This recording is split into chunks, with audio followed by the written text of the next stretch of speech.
Hey, Annissa Coy here with Firehouse Education and this week's Ask Annissa video column.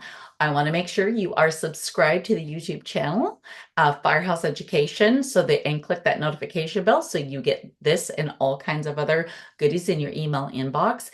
And be sure that you are subscribed to rnrmagonline.com and get the e-newsletter so that you get this and all kinds of amazing videos as well as articles written by experts in the industry. R&R Mag Online is definitely one of your best resources for free education, training, and information on the latest tools and technologies and processes in restoration.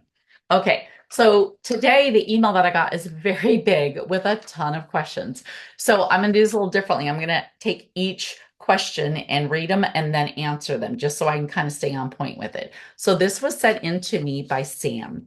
And Sam said, "Good afternoon, Annissa. I had a few questions regarding some of the processes on how to handle contents that are affected by the recent wildfires in Los Angeles and was hoping you would be able to answer them or give me some insight. 1. Pre-boxing cleaning process. When removing contents from the building, should they first be HEPA vacuumed before being boxed, or should they be boxed and wrapped immediately, even if they contain heavy soot?" Okay, so I absolutely am a big proponent of HEPA vacuuming the contents before packing. Now, not necessarily on every item, but especially if you're dealing with a heavy ash or soot situation. Removing some of that on site before you pack is going to be huge and help with your restorability when you get back to your shop. Okay. Second question, unpacking protocol at the warehouse. Once the contents arrive at the warehouse, should they be unpacked inside a dedicated chamber to prevent contamination, or is it standard practice to unpack them in an open warehouse that is cleaned at the end of each day? Okay, so in a proper setup contents processing center, you're okay to unpack those items in your processing center. It should be set up a proper filtration. I run a HEPA air scrubber while I'm doing that unpacking process. And the materials that you use to wrap those items should immediately be put into your, like garbage bag so that you can contain them, wrap them up, and get them out of there.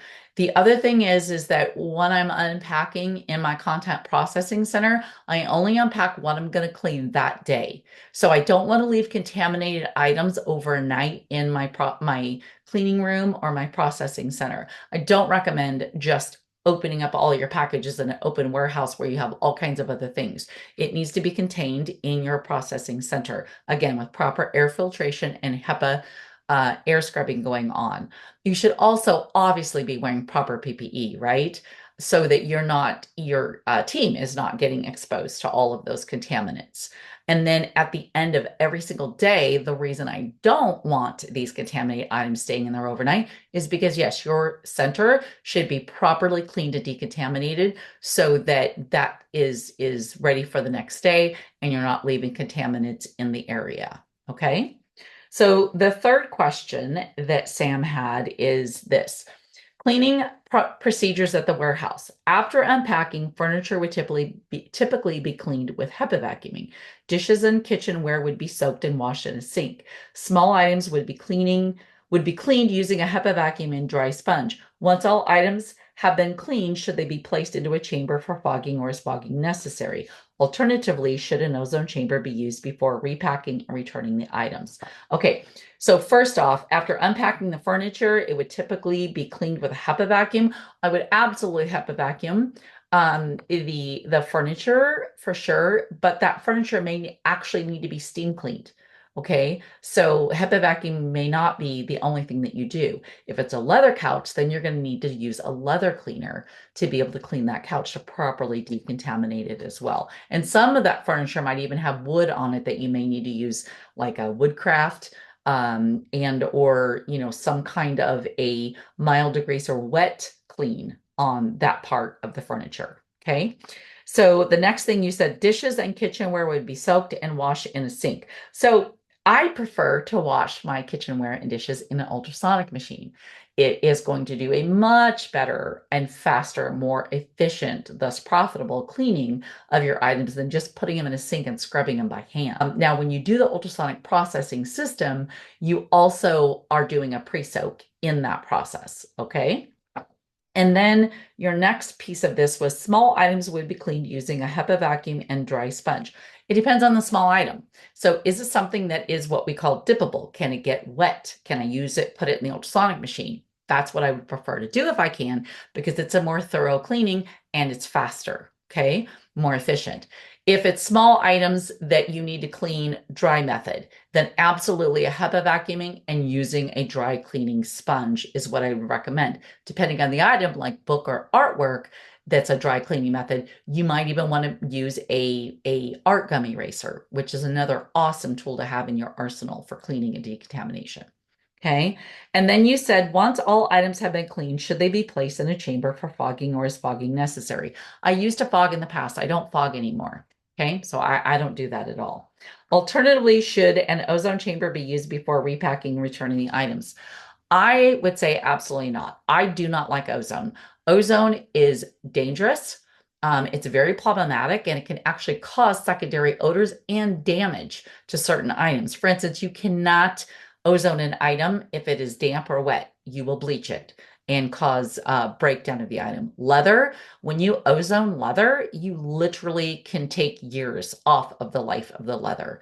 So I don't like ozone. My preferable method for odor removal is hydroxyl. Now, I have a specific hydroxyl I like to use because they're not all the same. And hydroxyl is more of a natural process. It does not damage items. It doesn't harm you. Humans can walk around in it while it's running. It's not going to damage you if you have it properly set up in the proper square footage, okay? And it doesn't cause secondary odor. I find it removes the odor and gives it more like a fresh, new smell instead of a chemical smell, which is what ozone winds up doing, okay? Oh, and also you can hydroxyl an item even when it's wet, which is great. So I set my hydroxyl and I deodorize in my drying chamber. Okay, so your fourth question was handling of mattresses. Given that mattresses were covered with sheeting and bedding, would they still be considered affected by soot and smoke? Should they be disposed of, or is there an effective cleaning process that can restore them? Excellent question. So I still process the mattresses even if the bed's completely made. If the bed is not made, that might be a different story. This is very important in your onboarding process with your homeowner or your client, that you walk through this with them and find out where they're at. The level of contamination obviously matters, and how bad the fire was. And how do they feel? Are they like, listen, I don't care what you do to this mattress, I'm not putting my head on it. I'm not laying on this. People get very sensitive when it comes to their bedding, pillows, and a mattress, okay?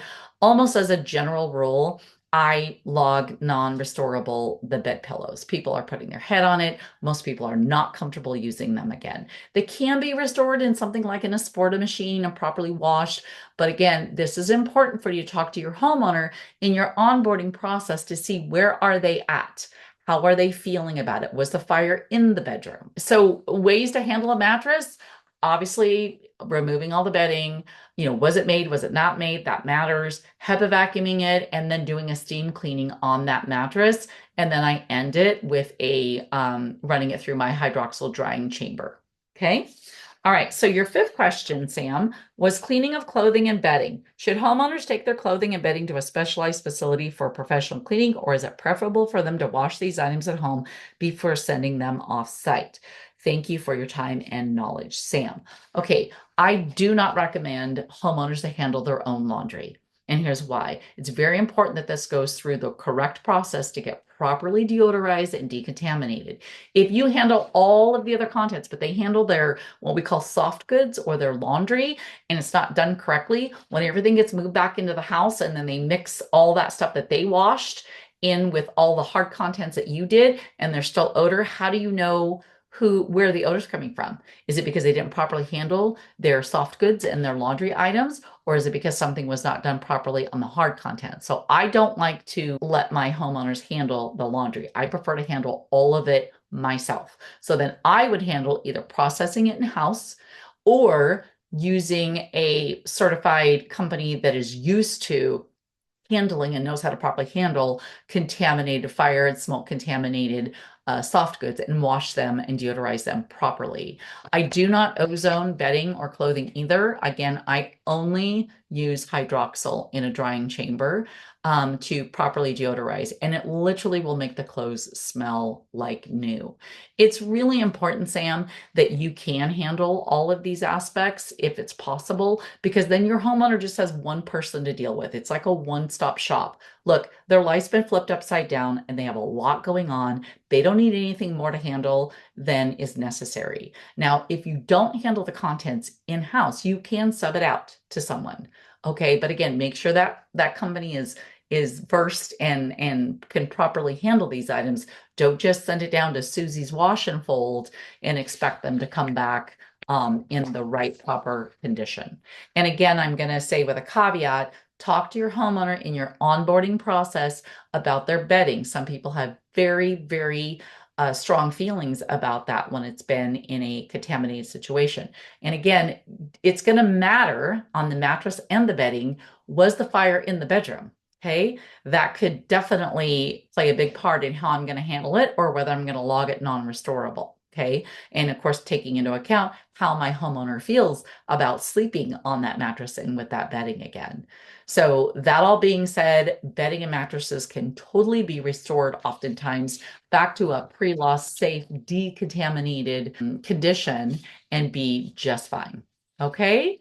Awesome. Well, thank you, Sam. That was quite the email with lots of great questions, and I appreciate that. I hope that this video will help you in determining that process. And I want to remind you that we do very extensive training with our hands-on class and our online class at firehouseeducation.com, where we show you how to properly not only handle those soft goods and the laundry items, but to determine if they're restorable or non-restorable, how to onboard your client with the proper processes and procedures, and then how to log them, right? Inventory, because you have to inventory everything when you're dealing with an insurance claim and people's contents like that. Okay, awesome. Again, thank you, Sam, so much. I hope this helps you. And don't forget, you guys, if you have a burning question for Annissa, send me an email, Annissa@firehouseeducation.com. In the subject line, put Ask Annissa. And if you do that, I just might feature you on one of my next Ask Annissa video columns.